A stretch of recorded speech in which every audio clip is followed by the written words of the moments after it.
ದಕ್ಷಿಣ ಕನ್ನಡ ಜಿಲ್ಲೆಯಲ್ಲಿ ಪೊಲೀಸ್ ಇಲಾಖೆಯಲ್ಲಿ ಯುವಕರಿಗೆ ಇನ್ನಷ್ಟು ಪ್ರೋತ್ಸಾಹ ನೀಡುವ ನಿಟ್ಟಿನಲ್ಲಿ ಜಿಲ್ಲೆಯಲ್ಲಿ ಆಸಕ್ತ ಅಭ್ಯರ್ಥಿಗಳ ಆಯ್ಕೆ ಪ್ರಕ್ರಿಯೆ ನಡೀತಾ ಇತ್ತು. ಆಯ್ಕೆಯಾದ ಅಭ್ಯರ್ಥಿಗಳಿಗೆ ತರಬೇತಿಯನ್ನು ನೀಡಲಾಗ್ತಾ ಇದೆ ಎಂದು ಮಂಗಳೂರು ನಗರ ಪೊಲೀಸ್ ಕಮಿಷನರ್ ಎನ್ ಶಶಿಕುಮಾರ್ ತಿಳಿಸಿದ್ದಾರೆ.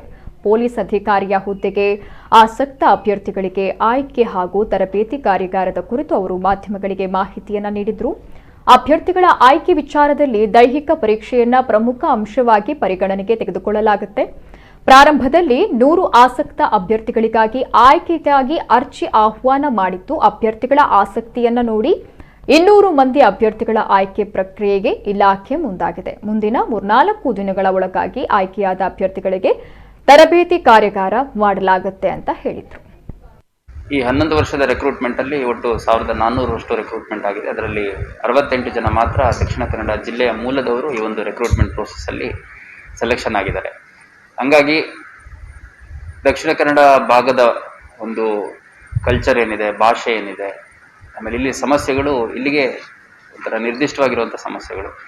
ಹಂಗಾಗಿ ಇಲ್ಲಿ ಸ್ಥಳೀಯರಿಗೆ ಹೆಚ್ಚು ರಿಕ್ರೂಟ್ಮೆಂಟ್ ಪ್ರೋಸೆಸ್ಗೆ ಇನ್ವಾಲ್ವ್ ಮಾಡ್ಕೋಬೇಕು ಅಂತಂದು, ಅದೇ ರೀತಿ ನಮ್ಮ ಪೊಲೀಸ್ ಇಲಾಖೆಯನ್ನು ಯುವ ಜನತೆಯ ಹತ್ತಿರ ತಗೊಂಡೋಗ್ಬೇಕು ಅನ್ನೋ ಉದ್ದೇಶದಿಂದ ಸುಮಾರು 100 ಜನ ಆಸ್ಪಿರೆಂಟ್ಸ್ ಯಾರಿದ್ದಾರೆ, ಕಾನ್ಸ್ಟೇಬಲ್ ಮತ್ತು PSI ಕೆಲಸಗಳಿಗೆ ಆಸ್ಪಿರೆಂಟ್ಸ್ ಯಾರಿದ್ದಾರೆ ಅವರಿಗೆ ತರಬೇತಿ ಕೊಡಬೇಕು ಅಂತ ಒಂದು ಉದ್ದೇಶದಿಂದ ಅರ್ಜಿಯನ್ನು ಆಹ್ವಾನ ಮಾಡಿದ್ವಿ. ಇದು ತರಬೇತಿಗೆ ಆಹ್ವಾನ, ರಿಕ್ರೂಟ್ಮೆಂಟಿಗಲ್ಲ.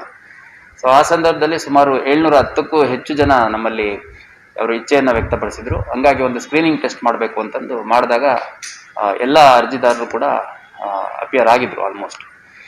ಸೊ ಅದರಲ್ಲಿ ಅವರ ಒಂದು ಉತ್ಸುಕತೆಯನ್ನು ನೋಡಿ 100ಗೆ ಸೀಮಿತ ಮಾಡ್ಕೊಂಡಿದ್ದು ನಮ್ಮ ತರಬೇತಿ ಸಂಖ್ಯೆಯನ್ನು 200ಕ್ಕೆ ಹೆಚ್ಚಿಗೆ ಮಾಡಿಕೊಂಡು ಸೆಂಟ್ ಅಲೋಷಿಯಸ್ ಇನ್ಸ್ಟಿಟ್ಯೂಷನ್ಸ್ ಏನಿದೆ ಅವರು ನಮಗೆ ಕ್ಲಾಸ್ ರೂಮನ್ನು ಮತ್ತು ಲೈಬ್ರರಿಯನ್ನು, ಅದೇ ರೀತಿ ಅವರ ಒಂದು 2 ಲಾಬೀಸ್ ಆಫ್ ಹಾಸ್ಟೆಲ್, ಅದು ಸುಮಾರು 100 ಜನಕ್ಕೆ ಹಾಸ್ಟೆಲ್ ಫೆಸಿಲಿಟಿಯನ್ನು ನಿರ್ಮಾಣ ಮಾಡಿಕೊಡ್ಲಿಕ್ಕೆ ಕೂಡ ಒಪ್ಪಿಗೆ ಸೂಚಿಸಿದ್ದಾರೆ.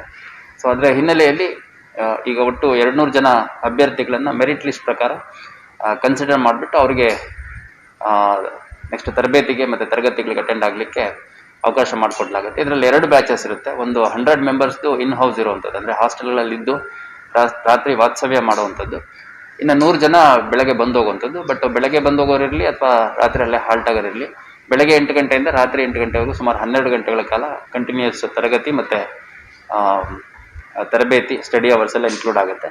ಮತ್ತು ಇದರಲ್ಲಿ ಭಾಗವಹಿಸುವಂಥವ್ರು ಯಾರಿದ್ದಾರೆ, ಈಗ ಫಿಸಿಕಲ್ ಆಗಿರುವಂಥವ್ರಿಗೆ ಮೊದಲನೇ ಆದ್ಯತೆ. ಯಾರು PSI ಮತ್ತು PC ಫಿಸಿಕಲ್ ಆಗಿದೆ ಅವ್ರಿಗೆ ಮೊದಲನೇ ಆದ್ಯತೆ.